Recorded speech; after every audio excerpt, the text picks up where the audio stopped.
Les attentats de Paris sont une tragédie absolue. Mais c'est aussi une succession de détails qui laissent beaucoup de questions en suspens. Comment un attentat d'une telle ampleur peut-il être organisé dans une capitale européenne? L'expression « management de la terreur » n'a pas encore été prononcée dans ce contexte. Mais Christoph Hörstel, ancien correspondant de presse en Afghanistan de la première chaîne allemande, nous explique ce terme et fait quelques déclarations brûlantes sur les prétendus attentats de Paris. Monsieur Hörstel, le terrorisme est maintenant arrivé jusqu'en Europe. Après ce qui s'est passé en France, on n'arrête pas d'entendre d'autres histoires provenant d'Allemagne, de Belgique et de partout. Je pense aussi que les gens ont peur, ou bien on leur suggère d'avoir peur. Est-ce un hasard? Non, bien sûr, ce n'est pas un hasard. Évidemment, cela a été préparé.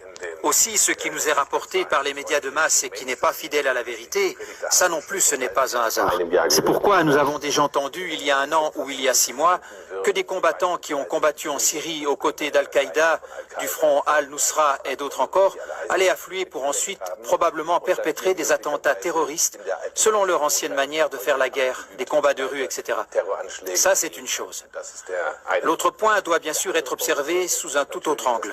À l'époque, en 2006-2007, en tant que conférencier au Centre des forces dirigeantes de l'armée, j'avais choisi pour le cours de sciences sociales l'Afghanistan. En tant qu'expert du pays, j'avais instruit les forces dirigeantes des troupes de combat allemandes sur la façon de se comporter en Afghanistan et pour ce cours, j'avais alors utilisé l'expression « management de la terreur ». Et c'est exactement ce qui se passe ici. Les gouvernements mentent, tous les gouvernements de l'OTAN. Ils ne mènent pas un combat contre le terrorisme, mais ils pratiquent eux-mêmes le management de la terreur. Les personnes qui sont mises en scène, qui perpètrent les attentats, sont dans 95% des cas très bien connus des services de sécurité. D'où est-ce que les services de sécurité les connaissent? On entend tout le temps dire que les services secrets sont exactement au courant de ces prétendus terroristes. Mais c'est bien normal que les services secrets surveillent les terroristes présumés. Par conséquent, ils savent où ils se trouvent. N'est-ce pas normal? Alors tous ceux qui ont fait la surveillance jusqu'à maintenant devraient être virés, par exemple dans le cas de Paris, parce que visiblement ils n'ont pas eu beaucoup de succès avec leur surveillance. Oui, mais que devons-nous faire? Ce n'est pas parce que quelqu'un est un terroriste présumé qu'on doit aussitôt l'enfermer. Sinon, il y aurait de nouveau de grands cris. Et d'où sortent-ils ces informations? La surveillance de ces cercles est sans faille. Ils ne peuvent même pas éternuer sans que les services secrets ne soient au courant. Donc, si quelque chose se passe, nous savons qu'ils sont impliqués. Et le problème, c'est que nous savons aujourd'hui que l'État islamique, AIES, ISIS, EI, peu importe quelle abréviation on leur donne, on ne pourrait pas les imaginer sans la CIA. Commencer à entraîner des parties importantes de ces troupes en Jordanie il y a quelques années. Et ce qui se passe maintenant, c'est qu'ils arrivent ici en Europe parce que les managers le veulent ainsi. Ils ont pour cela des motifs très concrets. Nous nous trouvons devant un crash financier et nous avons d'énormes problèmes de politique intérieure, de politique monétaire, de politique financière, de politique économique et nous ne voudrions pas que la population se défoule sur le gouvernement comme celui-ci le mériterait. Alors on les distrait avec ce genre d'attentat. L'attentat de Paris sur Charlie Hebdo est très clairement un attentat terroriste manipulé. Il y a assez d'indices pour cela. Non seulement les auteurs étaient connus des services secrets, mais justement la carte d'identité laissée dans la voiture, c'est une chose qu'aucun braqueur minable n'aurait faite. En principe, on devrait trouver tout le déroulement étrange. Les témoignages personnels au sujet des auteurs sont étonnamment positifs. Tout cela n'est pas cohérent. Et ensuite, nous avons un écho médiatique indiscutablement cohérent qui semble convenu et finalement, nous avons l'écho politique. En Allemagne, les droits des citoyens sont restreints, ainsi que le droit pour avoir un passeport. Et tout ça, ça a été tout réglé en un rien de temps. Mais ça, c'est peut-être quand même nécessaire. Je veux dire, c'est nécessaire. Si on veut avoir les terroristes sous contrôle, vous dites qu'il y a une surveillance sans faille. Par conséquent, on aurait déjà pu tout maîtriser au préalable, dans le cas de Paris. En effet, en Allemagne, on voit maintenant toujours plus, par exemple, actuellement dans une situation à Berlin, qu'il y a eu une intervention où on a arrêté 2 Turcs. On a aussi une intervention à Wolfsburg, ce qui veut dire qu'on voit quand même que nos forces de police sont en alerte antiterroriste. Ils sont en alerte et un gouvernement qui pratique le management de la terreur via le ministre de la Défense, le ministre des Affaires étrangères et le ministre de l'Intérieur, ce sont ces trois qui, dans tous les pays de l'OTAN, sont coupables et devraient être mis en prison.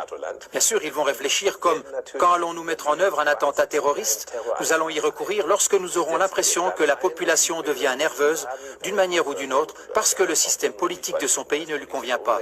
Ils le mettront en œuvre lorsqu'ils auront l'impression qu'ils en ont besoin parce qu'ils n'arriveront pas à faire passer certaines restrictions des droits civiques ou des lois hostiles à la démocratie. Donc encore plus de surveillance, etc. ou d'autres choses semblables, comme par exemple la loi sur les passeports qui a été adoptée.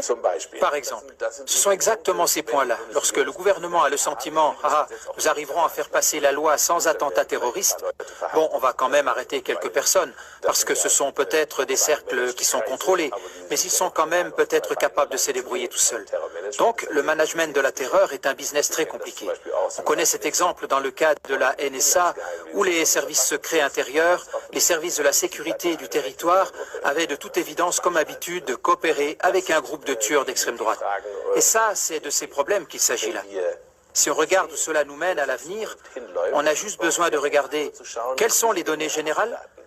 Si on a une crise, alors le gouvernement s'assure qu'elle garde la population dans la confusion par ce genre d'attentats orchestrés. Et ça, c'est en principe du point de vue du management. Les attentats autorisés, les personnes qui se promènent par là... Ce sont là quand même des accusations virulentes. Oui, c'est une accusation extrêmement virulente. Il serait temps qu'elle se fasse entendre de plus en plus fort. Le sujet du management de la terreur, je l'ai enseigné à l'époque aux soldats et j'en ai aussi donné une définition. C'est justement l'instruction, l'armement, l'approvisionnement donné, le paiement, le personnel politique et aussi les mesures disciplinaires. Il y a des lancements de drones US au Yémen où les troupes d'Al-Qaïda qui réussissaient ne voulaient pas obéir. Alors justement, certaines de ces personnes qui n'ont pas voulu obéir aux ordres ont dû être éliminées, etc. C'est un business très violent, sanglant, et ça englobe des victimes humaines dans les populations innocentes de ces pays où cela se déroule, comme par exemple maintenant, justement à Paris. Est-ce que cela fonctionne? Apparemment, cela fonctionne. Comme nous le voyons, l'attention de tout le monde est détournée. Le président français Hollande, qui est absolument impopulaire et qui était à 13%, a connu d'un coup une augmentation de sa popularité qui est passée à 29%.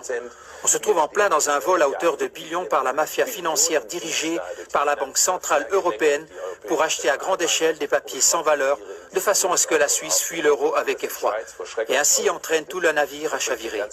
Et ça, on doit bien sûr absolument le détourner. On ne peut pas laisser les gens venir à l'idée de vouloir tout d'un coup s'attaquer à la mafia financière. Ce serait vraiment déplacé. C'est pour cela qu'on a besoin d'une attaque terroriste. Merci beaucoup, Monsieur Hostel. Est-ce donc juste une diversion ou un terrorisme aux motivations vraiment religieuses? Car effectivement, une étude nous parvient d'Europol pour l'année 2013 qui dit que les musulmans ne seraient responsables que de 2% des attaques terroristes des 5 dernières années.